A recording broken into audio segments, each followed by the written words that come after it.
Welcome back to True Crime After Dark, where we unravel the darkest corners of the human mind. A woman found stuffed inside a suitcase. No hands, no feet, no head. Only a mutilated torso, left to rot behind a dumpster in a California alley. The only way police could identify her was by a serial number inside her breast implants.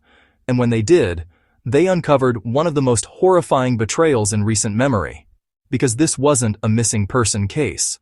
This was a woman recently married to a man who charmed her, controlled her, then killed her. She was Jasmine Fiore. And her husband, Ryan Jenkins, was about to become the most hunted man in North America. Welcome back to True Crime After Dark, where we unravel the darkest corners of the human mind. Tonight's story is a nightmare, not just because of the brutality, and it is brutal, but because of how fast everything happened. A whirlwind romance, a Vegas wedding, a man with secrets, and a beautiful woman whose life ended in the most gruesome way imaginable. This is the story of Jasmine Fiore and Ryan Jenkins. It's about love, manipulation, fame, and the sickening control one man tried to exert over a woman who was out of his league in every way. And when he lost control, he didn't just kill her, he tried to erase her, literally. But no amount of mutilation could bury the truth. Because the truth always finds a way to come back. Before the headlines, before the suitcase, before the cameras and crime scene tape, there was a girl named Jasmine Fiore, born and raised in Bonnie Doon, California, a small, forested town outside of Santa Cruz. She wasn't born into privilege. Her mom, Lisa Fiore, was a single parent for most of Jasmine's life. They were close, very close. From a young age, Jasmine stood out. She had movie star looks, long, bright blonde hair, huge brown eyes, and a megawatt smile. But more than that, she had drive. She wanted to be something. She wanted to be seen. She wanted to be remembered. In her teens, Jasmine entered beauty pageants. She started modeling for swimsuit catalogs, fitness brands, and eventually adult-themed promotions. Not pornography, but very suggestive ads and calendar shoots. She worked trade shows, event booths, energy drink promos. She was ambitious, not rich, not famous, but determined. Somewhere along the line, Jasmine moved to Las Vegas, chasing more modeling gigs and promotional work. She networked with everyone. She dated flashy guys. She lived like a star, even if her bank account didn't match it. But she kept her circle small. Her mother, a few close girlfriends, and one or two serious boyfriends, including Robert Hasman, a wealthy property investor who remained in her orbit even after they split. Jasmine had a big heart, but she also had a pattern: fast love, controlling men, and second chances that often became last chances. And that's where Ryan Jenkins enters the picture. Ryan Alexander Jenkins was born in Calgary, Alberta, Canada in 1977. He grew up wealthy. His father, Dan Jenkins, was a successful real estate developer, the kind of man who made big money flipping properties, developing land, and living large. Ryan had a taste for the good life. Fast cars, big watches, expensive suits. He presented himself as a self-made millionaire, but the truth was fuzzier. Much of his money came from his father's businesses, and beneath the surface, he was troubled. Friends described him as charismatic, but insecure, always needing to prove something. Always wanting to be the alpha in every room. In 2007, a girlfriend in Canada accused him of domestic violence, punching her in the arm during an argument. He denied it. He always denied everything, but the record was there, and the pattern was starting. In 2008, Ryan moved to the United States. By 2009, he auditioned and was cast in a new VH1 reality show called Megan Wants a Millionaire, a dating competition where rich men tried to win the heart of Megan Hauserman, a former Rock of Love contestant. Ryan wasn't just a contestant, he was an early favorite, smooth, confident, always dressed up. He bragged on camera that he had over $2 million in assets. He said he wanted a trophy wife. He said he needed a woman who understood luxury. The show hadn't aired yet, but he was already acting like a celebrity. And that's when he walked into a casino party in Las Vegas and met Jasmine Fiore. They met by chance, or maybe fate. It was March 16, 2009, a high roller poker event at a casino suite. Loud music, too much champagne, rich men and beautiful women everywhere. Ryan saw Jasmine, and that was it. She was everything he wanted. Glamorous, sexy, confident, and completely uninterested in his game. That only made him want her more. Witnesses said he chased her all night, complimenting her, buying drinks, boasting about his show, his cars, his cash. And Jasmine, always the performer, played along. By the end of the night, they were inseparable. 2 days later, they were standing in a Vegas wedding chapel, exchanging vows. No prenup, no planning, no family present. Just a hasty ceremony between two people caught in the illusion of fast love. It would be the beginning of Jasmine's end. March 18, 2009, Jasmine Fiore officially became Jasmine Jenkins. From the outside, it seemed like a Cinderella story. But behind closed doors, it was chaos. Almost immediately, Ryan started controlling her. He didn't want her modeling anymore. Didn't want her texting old friends, especially men. He'd scroll through her phone while she slept. Questioned her about every job, every interaction, every hour she wasn't with him. At first, Jasmine tried to laugh it off. She told friends it was just jealousy. She called it passionate. But her friends knew better. He was love-bombing her one day, threatening her the next. It was emotional whiplash. Ryan returned to Los Angeles to film pickup shots for Megan Wants a Millionaire. At the same time, he was trying to convince Jasmine to play the role of the perfect wife. They were seen at red carpet parties, industry events, always together, always dressed up. But Jasmine's smile in those photos? Forced. Ryan was obsessed with status. He had no job, no projects, but he told people he was a celebrity investor. He doesn't let me breathe. He thinks if I wear a dress, I'm cheating. 3 months into the marriage, Jasmine called the police. Ryan had allegedly punched her in the arm after accusing her of flirting with a photographer at an event. He was arrested and charged with misdemeanor domestic violence. Jasmine moved out. But like many abuse victims, she didn't stay gone for long. Within weeks, they were back in touch.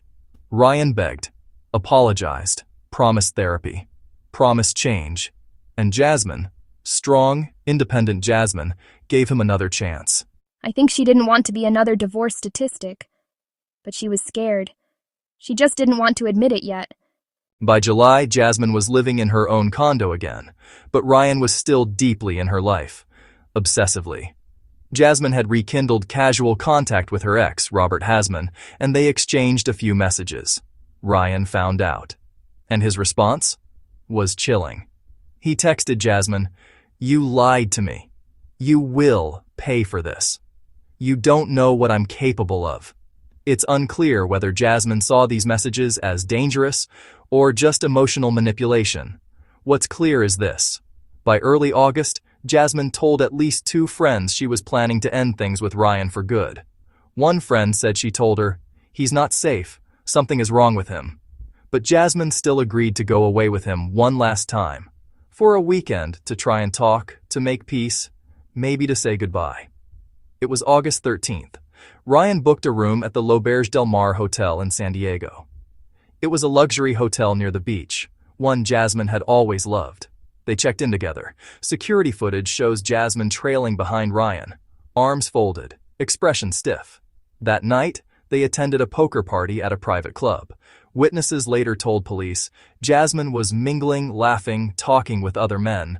Ryan was tense, watching her constantly. They argued, not loudly, but intensely. At one point, a man said Ryan grabbed her arm and hissed something in her ear. Around 2:30 a.m., Ryan left the hotel alone. He returned several hours later, alone. The next morning, hotel staff noticed something strange. Jasmine hadn't checked out. Her phone was off. Her car was still in the lot. Ryan? He'd left. Quietly, no breakfast, no goodbye. He checked out on August 14th and began driving north, fast. At the same time, Jasmine's mom couldn't reach her. Her friends started panicking. No social media posts, no work updates, nothing. By August 15th, she was officially reported missing. Later that same day, August 15th, 2009, a man in Buena Park was taking out his trash. It was a hot morning. The dumpsters behind his apartment complex stank worse than usual. He approached a large black suitcase and noticed it was wet, sticky, smelled like death. He called the police. When officers arrived and opened it, they found something so gruesome they had to step away from the scene to collect themselves. Inside was the naked torso of a woman. No head, no arms, no legs, no hands, no feet. Just the mutilated trunk of a once beautiful young woman. The killer had gone to extreme lengths to erase her identity. But they missed one thing. Inside her chest were breast implants, and each one had a serial number. Detectives called the manufacturer, got the patient ID, and that's how they identified her. Jasmine Fiore, 28 years old, murdered, disposed of, erased. As news of Jasmine's gruesome murder hit the media, investigators were already asking the one question everyone wanted answered. Where the hell is Ryan Jenkins? Because by the time Jasmine was officially identified, on August 16th, Ryan was already gone. He'd checked out of the hotel in San Diego, driven north into Los Angeles, and then kept going, through Nevada, into Utah, and eventually toward Washington state. He drove nearly non-stop, covering over 200 miles in just 2 days. Detectives traced his route using ATM withdrawals, cell tower pings, and sightings at gas stations. He was traveling alone in a black BMW SUV. And he was moving with purpose. On August 17th, he called his dad in Canada. He said he was in trouble. He didn't explain, but his tone was final. His father later told police he assumed it was about the domestic violence case, not a murder. But Ryan's next move erased all doubt. On August 19th, the SUV was found abandoned at a marina in Blaine, Washington, just a few hundred feet from the Canadian border. Inside the car, police found Ryan's laptop, Jasmine's clothes, blood evidence, and in the back seat, a pair of her teeth, wrapped in paper towel. It was a horrifying find, and it proved what they already suspected. Ryan hadn't just killed Jasmine. He'd tried to hide the evidence in the most chilling way imaginable. But now, the FBI believed Ryan Jenkins had fled the U.S. and crossed the border into Canada by boat. And from there, he vanished again. Interpol was alerted. Canadian border agents were notified. The FBI put out a warrant. VH1 quietly pulled Megan Wants a Millionaire from the air after just 3 episodes. They released a statement claiming they had no idea about Ryan's criminal history in Canada, but the truth was more complicated. Ryan's domestic violence charges, the ones filed before he was even cast, should have disqualified him from being on a dating show. But the production company, 51 Minds, used a third-party vetting agency that allegedly failed to uncover his violent record. It was a mistake that would lead to a young woman's death. Public outrage followed. VH1 was slammed in the media, the show was canceled permanently, and Ryan's face was now on every screen in North America.